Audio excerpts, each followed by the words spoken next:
37장, 출애굽기 37장에서는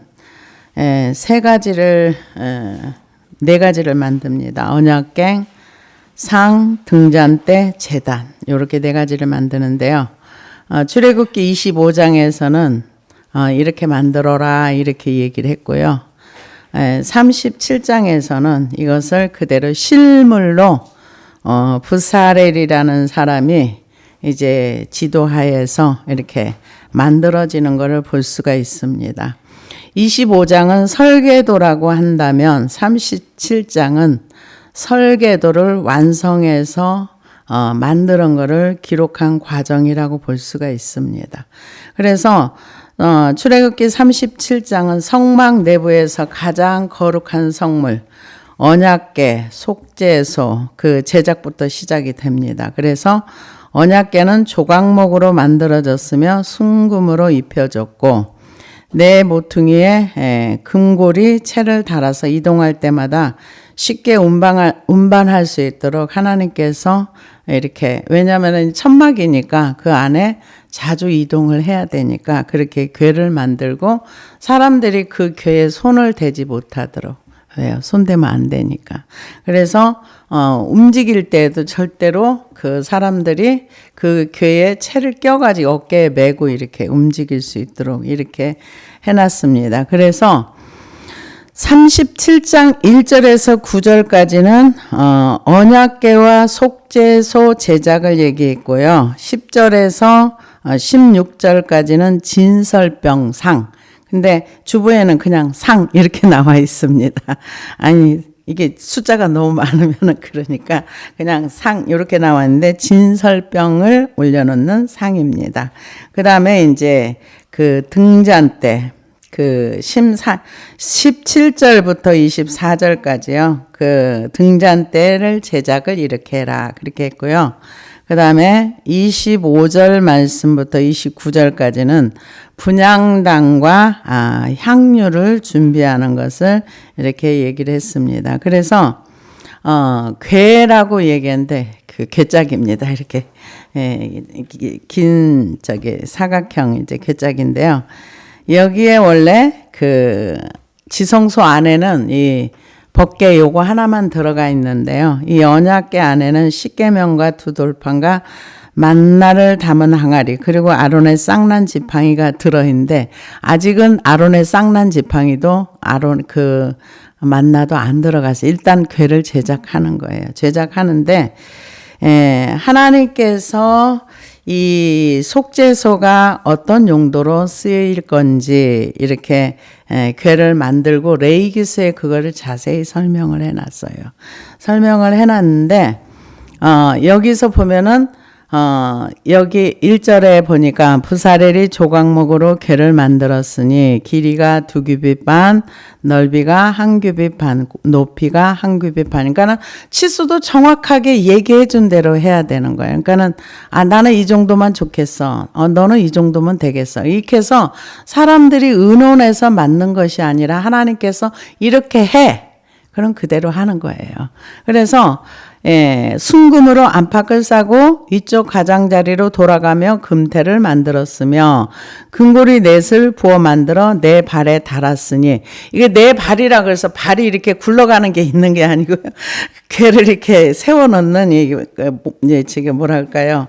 궤짝에 이렇게 발 이렇게 닿는 거 그런 걸 얘기한 거지 실제로 뭐 발이 이렇게 바퀴를 달거나 이런 건 아니라는 거예요. 그래서 돌아가며 금태를 만들었으며 금고리 넷을 부어 만들어 네 발에 달았으니 곧 이쪽에 2고리요 저쪽에 2고리며 조각목으로 채를 만들어 금으로 그 채를 그 양쪽 고리에 깨어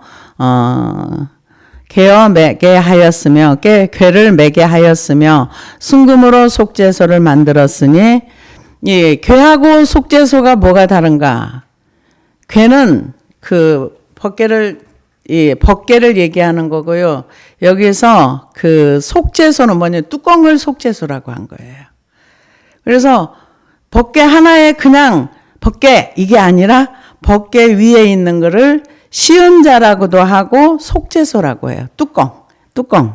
그래서 길이가 2규빗 반, 넓이가 1규빗 반이며 금으로 그룹들을 속죄소 양쪽에 쳐서 만들었으니 한 그룹은 이쪽 끝에, 한 그룹은 저쪽 끝에 곧 속죄소와 한 덩어리로 그 양쪽에 만들었으니 그룹들이 그 날개를 높이 펴서 그 날개로 속죄소를 덮었으니 그 얼굴이 서로 대하여 속죄소를 향하였더라.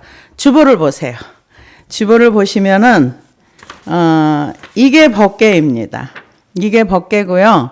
이 뚜껑이 이 시은자라고도 하고 이거를 가지고 속죄소라고도 하는 거예요. 그래서 이 밑에 거는 처음에 1절에서부터 이제 만든 궤를 만드는 거고 그 위에 이제 채를 깨는 거 이렇게 나와 있고요. 이게 천사가 둘이서 그 날개를 이렇게 펴서 이렇게 덮어서 양쪽에 이렇게 대고 있게. 이게 사람이 고안해낸 게 아니에요. 하나님께서 이렇게 만들어라 해서 이렇게 만든 거예요. 그래서 이거를 조각목으로 만들고 위에 금으로 다 쌌어요. 그래서 이 속죄소 하면은 다른 게 있는 게 아니라 법궤의 뚜껑이 속죄소다. 그리고 속죄소 그거 위에 천사가 날개를 펴서 양쪽에 이렇게 해가지고 서로 이렇게 보는 거. 요게 이제 법궤 이거 이제 1절에서 9절까지가 이걸 얘기하는 거예요. 그러고 나서 이 밑에 그림을 보면은 요게 이제 그 뚜껑에 양쪽에 똑같은 거 천사가 둘이 근데 다 금으로 해서 서로 이렇게 날개를 이렇게 대고 있는 거. 요게 이제 그 속죄소 위에 있는 뚜껑 이걸 얘기하고요.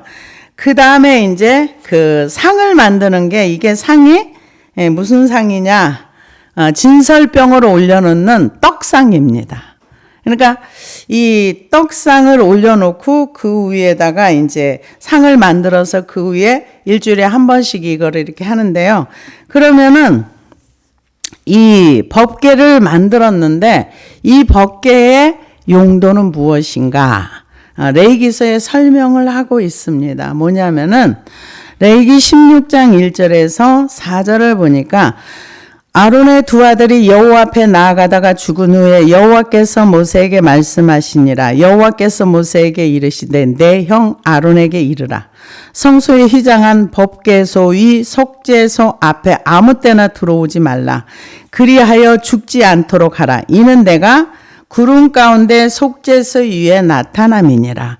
아론이 성소에 들어오려면 수송아지를 속죄 제물로 삼고 순양을 번제물로 삼고 거룩한 세마포 옷을 입으며 세마포 속바지를 몸에 입고 세마포 띠를 띠며 세마포 관을 쓸지니 이것들은 거룩한 옷이라. 물로 그의 몸을 씻고 입을 것이며 아론은 자기를 위한 속죄제에 수송아지를 들이되 자기와 자기의 집안을 위하여 속죄하고 자기를 위한 그 속죄제 수송아지를 잡고 향로를 가져다가 여호와 앞 제단 위에 피운 불을 그것에 채우고 또 곱게 간 향기로운 향을 두 손에 채워가지고 휘장 안에 들어가서 여호와 앞에서 분향하여 향연으로 증거궤의 속죄소를 가리게 할지니 그리하면 그가 죽지 아니할 것이며 그는 또 수송아지 피를 가져다가 손가락으로 속죄소 동쪽에 뿌리고 또 손가락으로 그 피를 속죄소 앞에 7번 뿌릴 것이며 또 백성을 위한 속죄제 염소를 잡아 그 피를 가지고 휘장 안에 들어가서 그 수송아지 피로 행한 같이 그 피로 행하여 속죄소 위와 속죄소 앞에 뿌릴지니 곧 이스라엘 자손의 부정과 그들이 범한 모든 죄로 말미암아 지성소를 위하여 속죄하고 또 그들의 부정한 중에 있는 회막을 위하여 그같이 할 것이며. 이게 속죄소 이게 뚜껑을 얘기하는 거예요. 뚜껑이 천사가 2개인데 이후에다 피를 뿌리는 거예요. 이후에다 피를 뿌리는데 순서가 있어요. 무조건 하는 것이 아니라 자기를 먼저 깨끗하게 씻어야 돼요. 그리고 하나님이 입으라는 옷을 입고 세마포 옷을 입고 씻고 그러고 나서 피를 가지고 들어가는데 피가 없으면은 죽습니다. 근데 순서가 있어요. 제일 먼저는 자기를 위해서, 그 다음에 가족을 위해서, 그 다음에 이스라엘을 위해서. 이게 우리의 회개 순서예요. 하나님 앞에 죄를 가지고 나갈 때 제일 먼저는 자기를 위한 거예요. 그 다음에 가족을 위한 거예요. 그 다음에 나라를 위해서. 이렇게 나아가야 되는 거예요. 그러면은 우리는 회개할 때는 어떻게 하는가? 제일 먼저 하루 거 먼저 하세요. 내가 하루에 화내거나 분노하거나 하나님이 이 화를 내어도 하루를 넘기지 말라 한 그 말씀에 순종하려면은 하루 거는 하루에 해결을 해야 되는 거예요. 그거를 비축하고 저장하지 마세요. 그거를 비축하고 저장하다 보면은 이게 화가 많이 쌓이잖아요. 그러면 그냥 말을 하는데도 화가 같이 묻어 나와요. 왜? 내 안에 비축돼 있기 때문에. 그래서 우리가 화를 잔뜩 내고도 회개하지 않는 건 말씀을 순종 안 하는 거예요. 죄의 문제는 제일 먼저 나를 하는 거예요. 나하고 그 다음에 가족을 하고 그 다음에 나라를 하고. 이게 제사장의 할 일. 우리는 제사장이 아닌데요. 아니요. 베드로전서 2장 9절에 너희는 왕 같은 제사장이니 그랬어요. 우리의 정체성은 신약의 우리가 다 예수 그리스도의 피를 가지고 하나님 앞에 나아가는 자들이에요.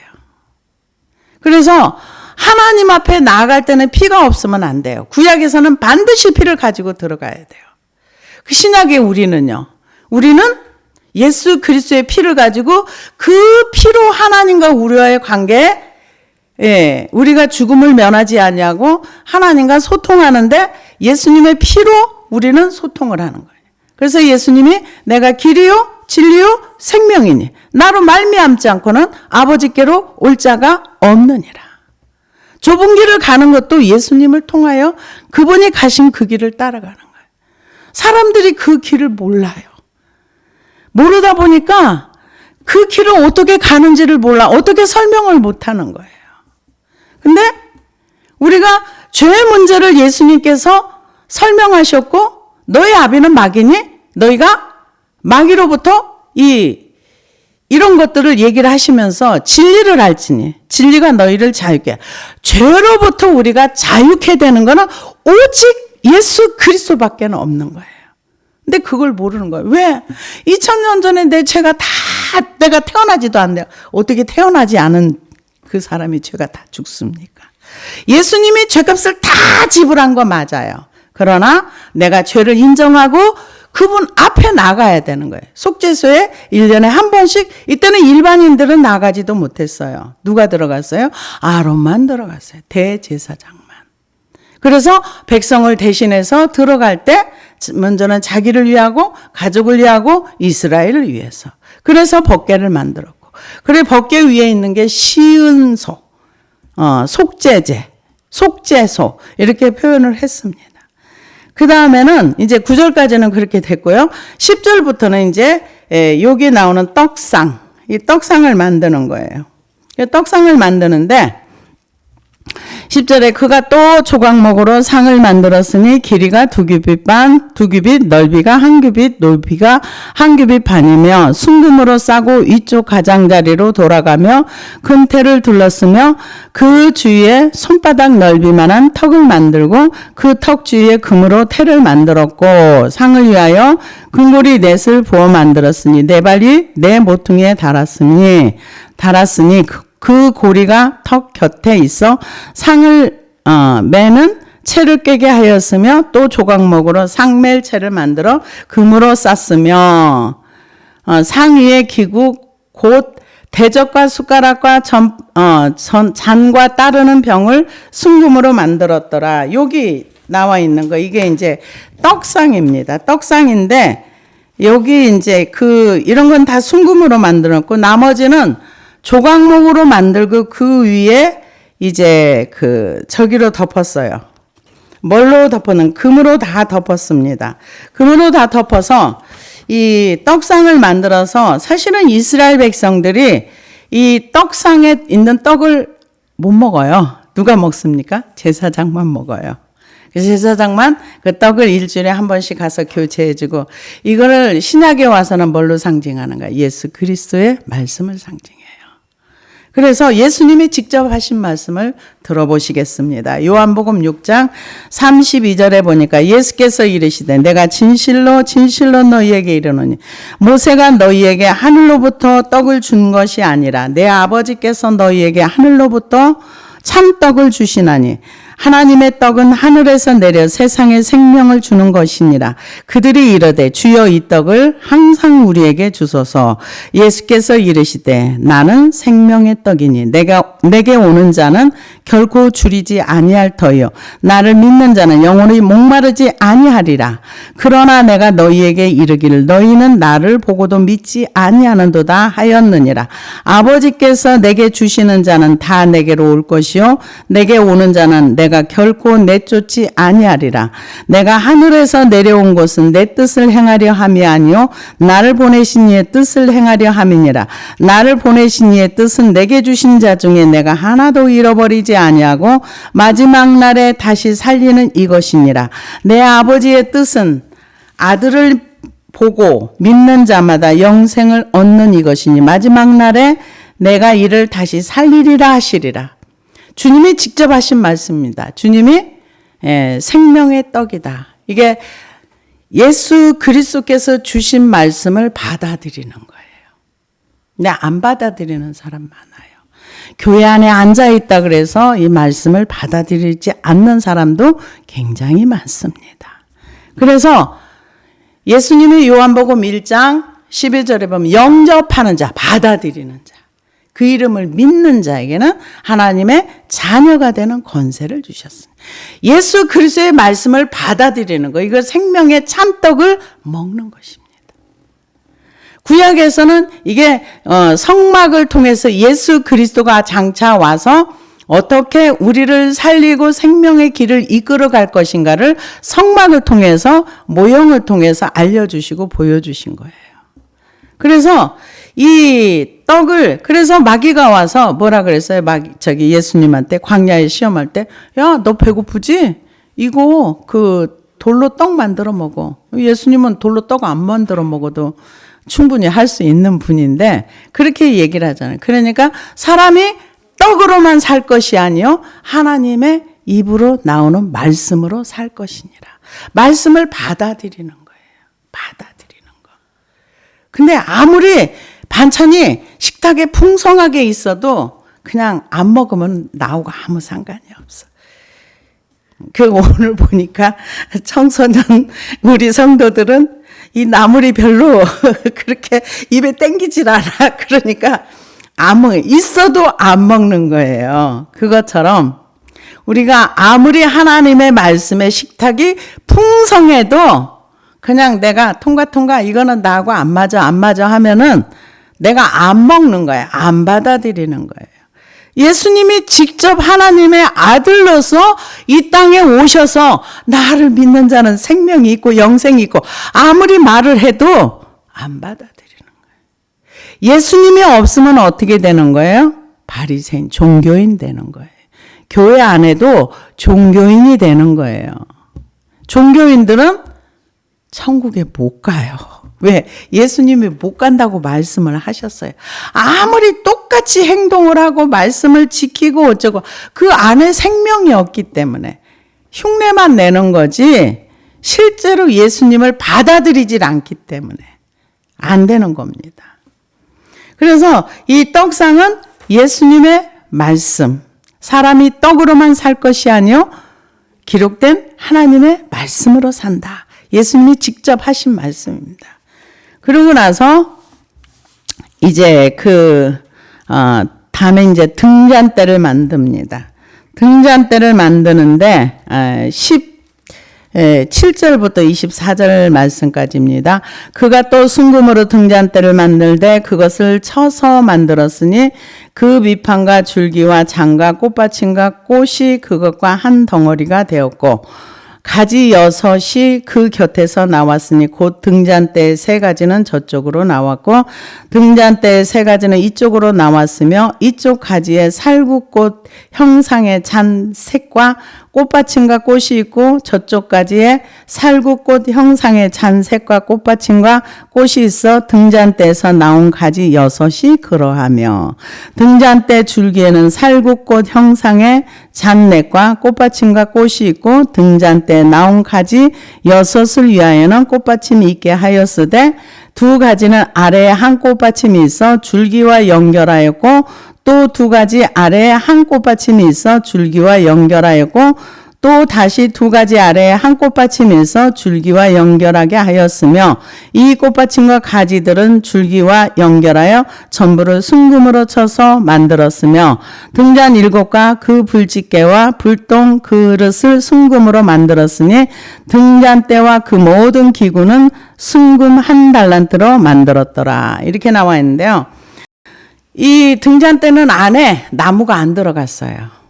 순금으로만 만들었어요. 그것도 모형을 만든 것이 아니라 금을 다 펴가지고 이렇게 쳐가지고 이렇게 한 다음에 이렇게 형태를 만들어가지고 이겁니다. 요거. 이거를 이제 지금 이스라엘에서는 이거를 순금으로 다 이대로 만들어 놨대요. 이 사이즈대로 그대로 만들어 가지고 지금 여기 나와 있는 모든 것들은 아마 이 법궤 말고는 다 만들었다는 얘기를 들은 것 같아요. 근데 법궤는 지금 현재 어디가 있는지 모른대요. 그래서 법궤 만들었다는 얘기는 못 들었는데 왜 우리가 그 예수님의 휴거 강림 이거에 대해서 왜 이 성전에 들어가 있는 기구들을 만들었다는데 얘기를 하는가? 그 이유는 성경에 보면은 예수님께서도 직접 말씀을 하셨지만은 지금 이스라엘은 성전이 없습니다. 없는데 성전에 앉아 자기를 하나님이라 하고 제사를 폐하고 이런 말씀이 있기 때문에 지금 현재 지어지는 성전이 있다면은 그곳에 처음에는 성전 제사가 진행되다가 나중에는 그 성전 제사를 폐할 것이다. 이게 성경에 있는 내용이에요. 근데 사람들이 이거를 받아들이질 않아요. 안 받아들여요. 근데 지금 이스라엘에서는 얼마 전에 보니까 뭐 성전을 짓는데 한 제3성전이죠. 짓는데 한 6개월 정도 걸릴 것이다 그랬는데 얼마 전에 또 나온 얘기를 이건 몇 년 전 얘기예요. 그랬는데 지금은 얼마나 빨리 짓는지 이 안에 성전에 들어갈 기구는 다 이미 준비가 됐고 순금으로 이것도 다 만들어 놨대요. 그러니까는 전부 다 금으로 해서 성경에서 말하는 대로 다 만들어 놨는데 이제는 몇 달이면 진대. 6개월도 안 걸린대요. 그래서 그렇게 되면 이제 우리가 알지 못하는 어떤 실체 그가 이제 나올 수 있겠죠. 그래서 나중에는 이제 등대가 성전으로 이제 성막이 성전으로 솔로몬 시대는 만들어집니다. 그래서 솔로몬 성전을 제1성전이라고 바벨론 포로에서 돌아온 그 두 번째 성전을 스룹바벨 성전이고 제2의 성전이다. 이렇게 얘기를 하고 그래서 지금 제3성전을 얘기하는 거는 실제로는 그 이후에 스룹바벨 성전이 너무 낡아가지고 헤롯이 80 몇 년을 성전을 개축을 하고 이렇게 크게 금으로 막 해놨는데 그거는 헤롯 성전이라 그러지 제3성전이라고 안 하고 이제 이스라엘 민족이 다시 짓는 성전을 제3성전이다 이렇게 얘기를 합니다. 그런데 그런 거를 얘기한다 그래서 사람들이 잘못됐다. 근데 성경에 있는 내용이니까 그냥 우리는 성경대로 받아들이고 믿으면 됩니다. 그래서 이 등대는 정금 등대는 밑판과 줄기와 장과 꽃이 한 덩어리로 만들어졌습니다. 그래서 이렇게 하나를 기둥을 세우고 6개를 이렇게 해서 7가지입니다. 그래서 불집게 이런 불똥 이런 거는 다 정금으로 만들었고요. 성경 전체를 통해서 이 하나로 연결된 거 이것을 언약 공동체랍니다. 등대 이것을 금 등대가 언약 공동체 이스라엘이 이 언약 공동체가 되어서 하나로 이렇게 빛을 밝혀주는 이런 역할을 해야 되는 건데 사람들이 지금 대체 신학이라 그래가지고 이스라엘을 하나님이 버렸다. 그래서 교회가 이스라엘을 대체한다. 근데 그거 성경에 없는 얘기입니다. 근데 요즘은 성경에 없는 얘기 많이 합니다. 그리고 성경의 권위를 무너뜨리는 사람도 많습니다. 그러나 우리는 기록된 말씀을 믿습니다. 그래서 이 하나님의 언약에 관한 말씀을 이 말씀 때문에 아마 대체 언약, 대체 신학 때문에 사도 바울 선생님도 정말 하나님이 이스라엘을 버렸을까? 이런 고민을 했을 수 있었던 것 같아요. 근데 로마서 9장에 보니까 아니라는 걸 확정을 해줍니다. 9장 4절에서 보니까 그들은 이스라엘 사람이라 그들에게는 양자됨과 영광과 언약들과 율법을 세우신 것과 예배와 약속들이 있고 조상들도 그들의 것이요 육신으로 하면 그리스도가 그들에게서 나셨으니 그는 만물 위에 계셔서 세세의 찬양을 받으실 하나님이시니라. 아멘. 그러나 하나님의 말씀이 폐하여진 것 같지 않도다. 이스라엘에게서 난 그들이 다 이스라엘이 아니요. 또한 아브라함의 씨가 다 그의 자녀가 아니라 오직 이삭으로부터 난 자라야 내 씨라 불리리라 하셨으니 곧 육신의 자녀가 하나님의 자녀가 아니요. 오직 약속의 자녀가 씨로 여기심을 받느니라. 약속의 말씀은 이것이니 명년 이때에 내가 이르리니 사라에게 아들이 있으리라 하심이라. 그뿐 아니라 또한 리브가가 우리 조상 이삭 한 사람으로 말미암아 임신하였는데 그 자식들이 아직 나지도 아니하고 무슨 선이나 악을 행하지 아니할 때에 택하심을 따라되는 하나님의 뜻이 행위로 말미암지 않고 오직 부르심은 이로 말미암아 서게 하려 하사. 그러니까 하나님께서 이스라엘을 버린 게 아니라는 거죠. 그러고 나서 11장에 가서 로마서 11장에 가서 이스라엘이 왜 지금 저 모양이 됐는가? 안 믿어서 잘려져 버리고 그리고 너는 믿었기 때문에 하나님께 연결이 된 거야. 이 믿음이 이렇게 중요한 거예요. 하나님과 연결되는 거. 그래서 너는 열매를 맺어. 11절에. 그래서 이 9장을 썼을 때 이 로마서 9장을 썼을 때 바울 선생님이 고민을 많이 차라리 내가 죽어버리고 내가 생명책에서 지워진다 할지라도 나는 이스라엘 백성이 구원받기를 원하노라. 자기 민족을 향한 뜨거운 마음이 있었어요.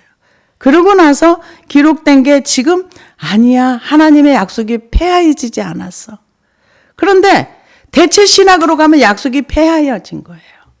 이렇게 기록되어 있는 말씀이 있는데도 하나님이 이스라엘 완전히 버렸다. 버렸으면은 지금 이스라엘 사람들이 살면 안 되죠. 그 땅에. 근데 지금 살고 있거든요. 근데 이런 얘기 해요, 지금. 지금은 이스라엘 백성들이 다른 나라에 살다가 자기 재산을 가지고 이스라엘 땅으로 들어올 수 있어요. 근데 더 심한 박해가 일어나면은 그때는 재산을 하나도 못 가지고 그냥 몸만 들어가는 그런 상황도 올 것이다. 이렇게 얘기하는 경우도 있어요. 왜요? 예수님이 그러셨거든요. 내 백성이 마라나타. 그래서 예수님이 재림하실 땐 반드시 그 땅에 그 백성이 있어야 되는 거예요. 그래서 약속이 폐하여진 게 아니라는 거죠. 대체 신학이 아니라는 겁니다. 그래서 이 등대는 이 나무가 하나도 안 들어갔어요. 순금으로만 만들었어요. 그래서 언약의 공동체다. 학자들이 이렇게 얘기를 합니다.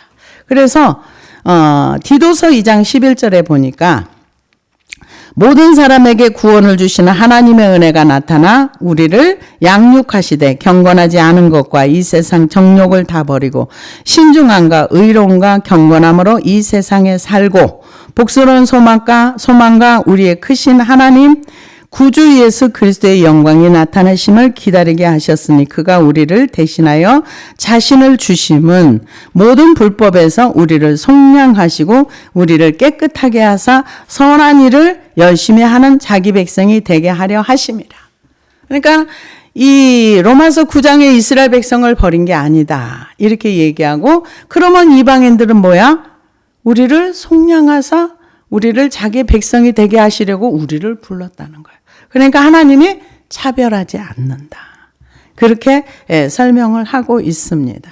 그래서 이 등대를 만들 때는 어떤 틀에다 넣고 부은 것도 아니고 하나하나 금을 다 이렇게 쳐서 이렇게 펴서 만들어 가지고 등대를 하나하나 이렇게 다 해서 이렇게 만들었던 거. 나중에 불을 켜야 되거든요. 기름을 넣어 가지고. 그러니까 그 속에 비어야 기름이 불이 켜지겠지요. 그래서 그렇게 해서 등대를 만들었다. 그렇게 얘기하고요. 살구꽃 형상이라 그랬는데 살구꽃은 의미가 뭐냐면은 각성과 보호, 특별한 각성과 보호, 희망, 그를 상징을 한답니다. 그래서 등대에서 빛을 발하는 것은 예수 그리스도의 사역을 얘기합니다. 그래서 살구꽃으로 등대를 장식한 것은 빛 대신 예수 그리스도께서 이스라엘의 참 희망이 될 뿐 아니라 온 인류의 구원자가 되심을 예표한다. 그래서 등대를 이렇게 만들어라. 그래서 등대에는 조각목이 들어가질 않습니다. 그 다음에 이제 25절에서 29절까지는요.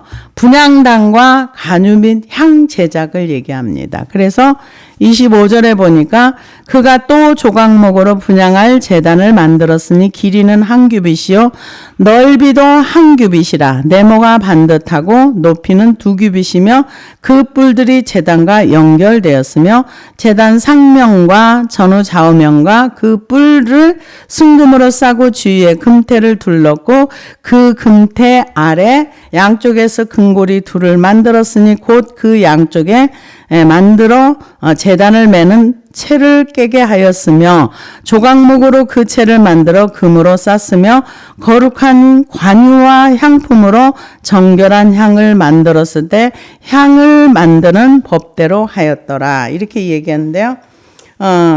이게 제단. 여기다 이제 불을 피는 거.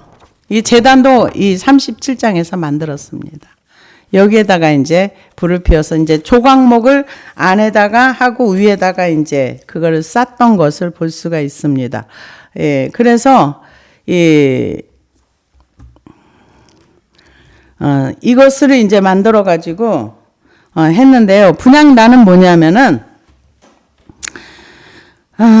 분향단은 역대상 28장 14절에 보니까 성전에서 똑같은 걸 만들었습니다. 또 모든 섬기는 데 쓰는 금 기구를 만들 금의 무게와 모든 섬기는 데 쓰는 은 기구를 만들 은의 무게를 정하고 또 금 등잔대들과 그 등잔 곧 각 등잔대와 그 등잔을 만들 금의 무게와 은 등잔대와 그 등잔을 만들 은의 무게를 각기 기구에 알맞게 하고 또 진설병에 각 상을 만들 금의 무게를 정하고 은상을 만들 은도 그렇게 하고 갈고리와 대적과 종지를 만들 순금과 금잔 곧 각 잔을 만들 금의 무게와 또 은잔 곧 각 잔을 만들 은의 무게를 정하고 또 향단에 쓸 순금과 또 수레 곧 금 그룹들과 설계도대로 만들 금의 무게를 정해주니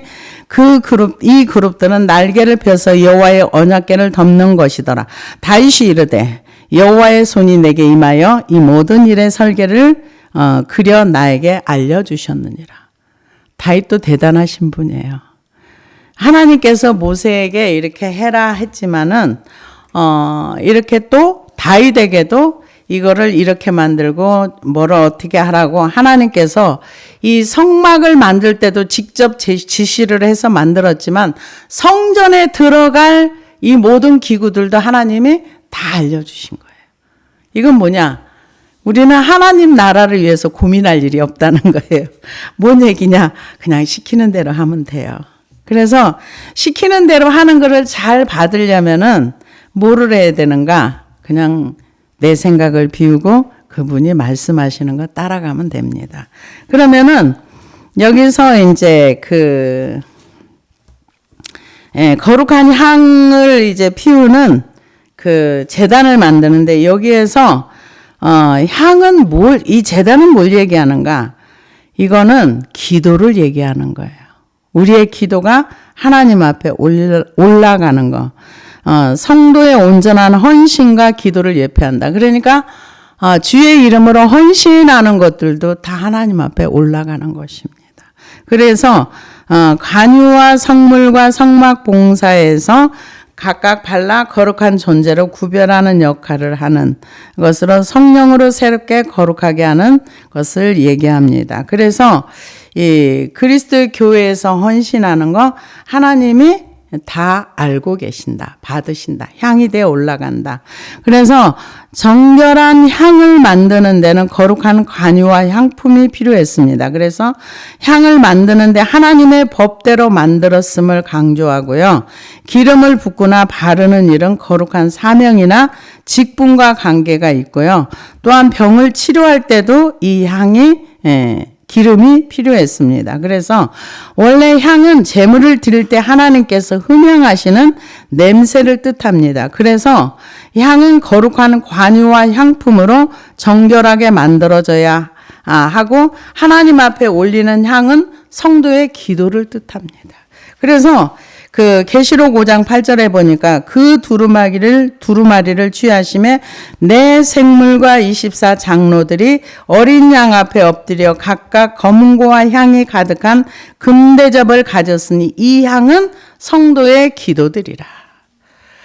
기도가 올라간다는 것을 얘기해요. 그래서 전에 헨리 그루브 목사님의 기도 내용을 보면은 그런 얘기가 있습니다. 기억에 오래 남는 건데요. 이 밑에서 기도를 하는데, 그 기도가 빛의 속도보다 더 빨리 하나님 앞으로 올라간다. 그래서 기도할 때 잘 하셔야 돼. 우리 기도가 그냥 땅에 떨어지는 기도가 아니라 하나님 앞에 올라가는 기도니까 기도할 때 정말 제대로 정확한 기도를 하는 것이 중요합니다. 그래서 성도의 기도는 야고보서 5장 13절에 보니까 너희 중에 고난당하는 자가 있느냐 그는 기도할 것이요 즐거워하는 자가 있느냐 그는 찬송할지니라. 너희 중에 병든 자가 있느냐 그는 교회 장로들을 청할 것이요 그들은 주의 이름으로 기름을 바르며 그를 위하여 기도할지니라. 믿음의 기도는 병든 자를 구원하리니 주께서 그를 일으키시라. 혹시 죄를 범하였을지라도 사하심을 받으리라. 그러므로 너희 죄를 서로 고백하며 병이 낫기를 위하여 서로 기도하라. 의인의 간구는 역사하는 힘이 큼이니라. 엘리야는 우리와 성정이 같은 사람이로되 그가 비 오지 않기를 간절히 기도한즉 3년 6개월 동안 땅에 비가 오지 아니하고 다시 기도하니 하늘이 비를 주고 땅이 열매를 맺었느니라. 그래서 이 하나님 앞에 드려지는 기도는 향유가 돼서 올라간다는 거. 그래서 이 마지막 절에 보면은 관유와 향품으로 정결한 향을 만들었으니 향을 만드는 법대로 만들었더라. 그래서 이 향품은 몰약과 육개, 창포, 계피 등과 같은 향 재료를 가리킵니다. 그래서 거룩한 관유는 제사장이나 왕, 선지자 등을 세울 때 또는 성막의 기구들을 거룩한 구별할 때 붓는 기름으로서 향 제조법에 따라 특별하게 제조화되었다. 이렇게 하나님이 뭐든지 하라는 대로 그냥 그 시키는 대로 하면 하나님이 받는 거예요. 근데 내 것이 들어가면 부정하다 그래요.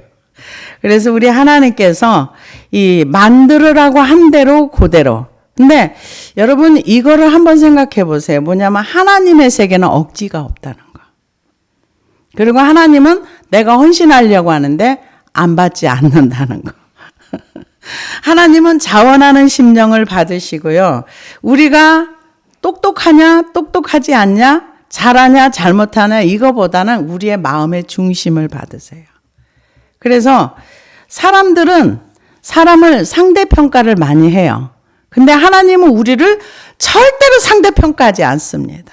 그 사람의 어떤 태도와 자세를 가지고 하나님 앞에 나아가는가, 중심이 어떠한가. 그래서 우리가 전에도 말씀을 드렸지만 하나님이 아브라함에게 이삭을 내놓으라고 하고 이삭 가져가지 않았어요. 그 뭐만 가져갔어요? 마음만 가져가신 거예요. 하나님 앞에 드릴 수 있는 그 마음을 가져간 거예요. 이삭은 도로 손대지 말라고 했잖아요. 그리고 하나님 받으셨잖아요. 그래서 그 마음을 받으시고 축복해 주셨잖아요. 그런 것처럼 하나님이 시키는 대로만 하면은 그냥 아무 문제가 없어요. 여기 37장에서는 그대로 시키는 일을 그대로 실행했다는 것을 얘기해 주는 거예요. 그래서 38장, 39장, 40장이면 이제 하나님 앞에 성막을 봉헌하는 게 나와요. 그래서 38장과 39장은 이제 성막 제작하는 일을 좀 더 할 겁니다. 그러고 나서 40장에서는 하나님 앞에 온전히 드려지는 거. 그것을 하는 걸 봅니다. 그래서 하나님께서 이 성막 기물을 제작을 할 때 사람들을 차별하신 게 아니라 누구든지 자원하는 사람, 재능 있는 사람 와서 하라. 그러니까 너도 나도 다 간 거예요. 너도 나도 다 가서 했고, 아이 너는 안 되겠다 이런 사람이 없었어요. 이런 사람이 없었고 그냥 자원하는 사람은 다 가서 하고, 성물도 만들 때 자원하면 다 해라. 근데 너무 많이 해가지고 그만 가져와. 그래서 하나님의 일은 사랑과 함께 하시기를 원하신다는 거. 우리에게 요구하는 거는 순종이다. 순종할 때 하나님이 기뻐하신다. 기도하시겠습니다.